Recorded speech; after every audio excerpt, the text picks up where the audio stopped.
देखिए, जब हम बात करते हैं वॉशिंगटन सुंदर की, तो वॉशिंगटन सुंदर एक कंप्लीट पैकेज है। अपनी टीम के लिए वो ओपन करता है, तमिलनाडु की तरफ से खेलते हैं, तमिलनाडु के लिए वो ओपन भी करते हैं। वो मिडिल ऑर्डर में भी बैटिंग करते हैं, टेल एंडिंग पे भी आके बैटिंग कर लेते हैं, लोअर मिडिल ऑर्डर में भी खेलते हैं, मतलब एक वर्सटाइल बैट्समैन है वो। बट यहाँ पर हम बात सिर्फ और सिर्फ सुंदर की बैटिंग की नहीं कर रहे। सुंदर की बैटिंग का एक मुजाहरा हम लोगों ने 2021 में ऑस्ट्रेलिया में भी देखा था, जब वो वहाँ पर पूरी तरीके से टिक कर खड़े हो गए थे, और हमने देखा था कि बंदे ने किस तरीके से वहाँ से मैच निकाला था। आज के मैच में जब इंक्लूड करने की बात आई कि नहीं यार, सुंदर को फाइनली इंक्लूड कर लिया गया, और देखो जिस तरीके से पहले मैच के बाद में सुंदर को टीम में लाए थे ना, उसके बाद ये बात तो क्लियर हो गई थी कि सुंदर को पक्के तौर पर खिलाया जाना है। बस सवाल ये था कि आखिर किसकी जगह पर सुंदर को खिलाया जाएगा। सुंदर के एडिशन से आप इस बात को समझिए कि इंडिया जो है अब 9th नंबर तक बैटिंग करने वाला है। बैटिंग बहुत ज़्यादा स्ट्रेंथन हुई है, आप इस बात को समझिए, है ना। और जब हम फर्स्ट सेशन की बात करते हैं, सिलेक्शन के बाद में ऑब्वियस ही बात है, इंडिया को भेज दिया गया पहले बॉलिंग करने के लिए, और पिच को देखकर वहाँ पर समझ में आ रहा था कि भाई यहाँ पर स्पिन के लिए परचेज तो है, बट कहीं ना कहीं आपको कुलदीप की वहाँ पर याद आ रही थी कि यार नहीं, कुलदीप होता यहाँ पर तो वो बहुत अच्छी बॉलिंग कर सकता था, है ना। बट आप इस बात को समझिए कि सुंदर जो है एक फिंगर स्पिनर है। पिछले कुछ समय में फिंगर स्पिनर्स को लेकर ना वर्ल्ड क्रिकेट में एक नेगेटिव माहौल बन चुका है कि नहीं यार, ये जो फिंगर स्पिनर्स होते हैं ना, ये वो उतने काम के नहीं होते, ये लोग वो परचेज नहीं निकाल पाते विकेट से जो परचेज उनको लाना चाहिए। और इसीलिए उन लोगों को लेकर एक ना नेगेटिव माइंडसेट क्रिएट होता जा रहा है कि यार क्या वाकई में फिंगर स्पिनर्स उतने काम के होते हैं। बट अगर आप यहाँ पर कुलदीप की बात करो और सुंदर की बात करो, तो देखिए दोनों अपने आप में टोटल डिफरेंट बॉलर्स हैं। कुलदीप जहाँ पर एक चाइना मैन है, वहीं जो अपना सुंदर है वो एक कन्वेंशनल फिंगर स्पिनर है, वो कायदे से बॉल करता है सीधी।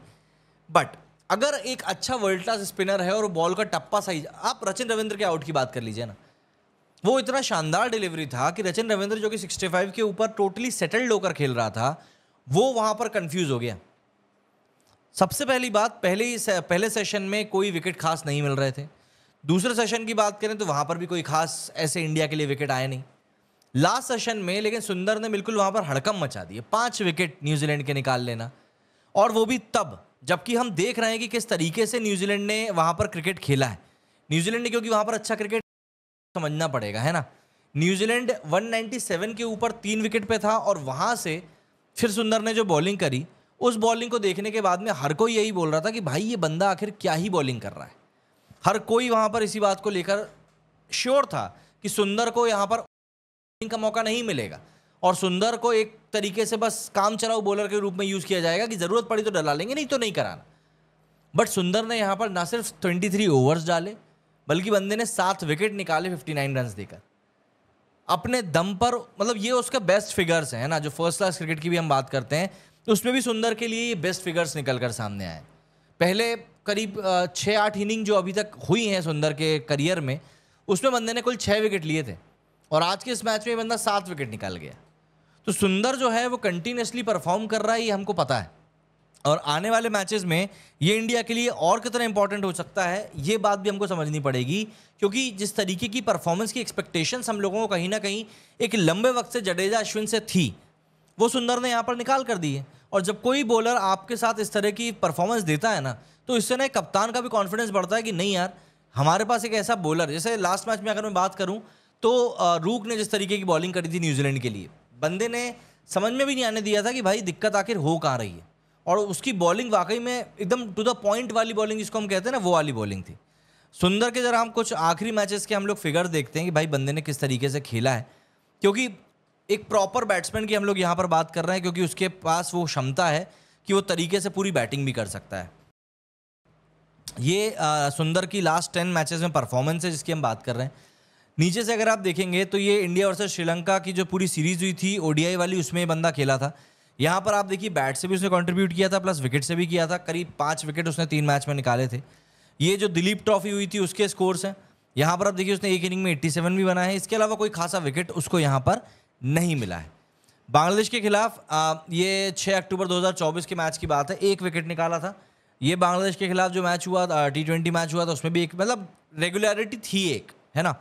बट यहाँ पर अगर आप तमिलनाडु वर्सेस दिल्ली मैच की बात करो, जो कि रणजी का मैच हुआ है, उस मैच से कॉन्फिडेंस कितना आया होगा। बंदे ने यहाँ पर 152 रन स्कोर किए थे, 3 विकेट पहली इनिंग में लिए थे, 3 विकेट 6 विकेट और 152 रन। अगर एक बंदा आपको एक टेस्ट मैच में निकाल कर दे रहा है तो यकीन मानिए वो वाकई में अच्छा है।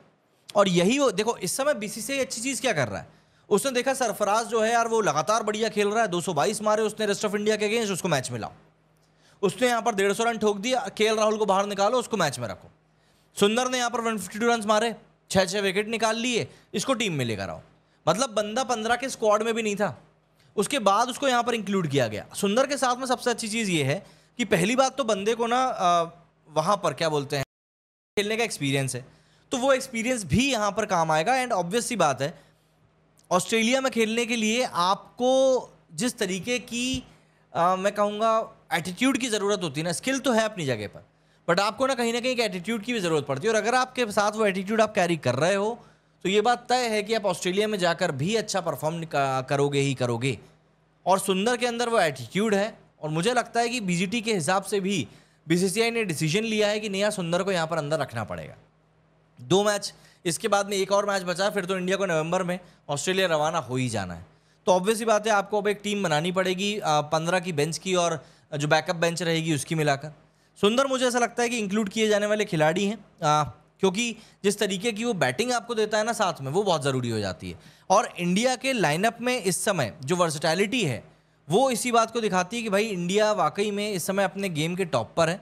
और आपको इस बात को समझना चाहिए कि भाई आखिर किस तरीके से टीम इंडिया यहाँ पर, मतलब आप एक बार यहाँ पर टीम इंडिया के यहाँ पर है टीम इंडिया का जो लाइनअप है, हम लोग इसकी बात कर रहे हैं, ठीक है। अब आप इस लाइनअप को अगर गौर से देखेंगे तो नीचे से आप देखिए आकाशदीप और बुमराह, इन दो को अगर हम लोग छोड़ दें, वैसे तो बुमराह का ही बल्ला चल जाता है, बट अगर इन दो को भी हम छोड़ दें, उसके अलावा जो बचे हुए 9 खिलाड़ी हैं ना, वो सबके सब बैटिंग कर सकते हैं। आप सुंदर की बात कर लें, अभी आखिरी मैच में 150 रन मार के आया है।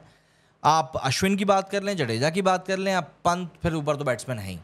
तो यहाँ पर टीम इंडिया ने, मुझे ऐसा लगता है कि अपनी जो बैटिंग स्ट्रेंथ को इम्प्रूव किया है वो इस मैच में उनको काम आ जाएगी। लेकिन यहाँ से फिर ये भी बात रहेगी कि इंडिया को कम से कम 450 रन तो बनाने ही पड़ेंगे।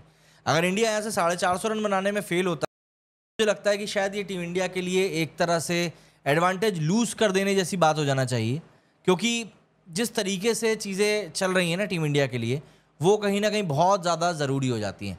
जडेजा और अश्विन के रहते में सबसे बड़ी बात यहाँ पर जिस तरीके की बॉल सुंदर ने डाली है, वो बॉल वैसे भी काफ़ी ज़्यादा अपने आप में आइकॉनिक हो चुकी है। बंदे ने अपने करियर बेस्ट परफॉर्मेंस दी है, तो ऑब्वियस सी बात है आप एक्सपेक्ट कर सकते हैं कि वो अभी भी और अच्छी बॉलिंग हम लोगों को इन फ्यूचर निकाल कर दे सकता है।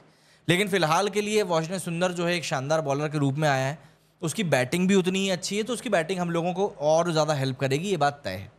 अब देखते हैं आगे कैसी क्या इनिंग रहती है उस बंदे की, क्योंकि उसने बॉल तो अपनी पूरी दम से डाली और यकीन मानिए बहुत शानदार बॉल डाली है उसने।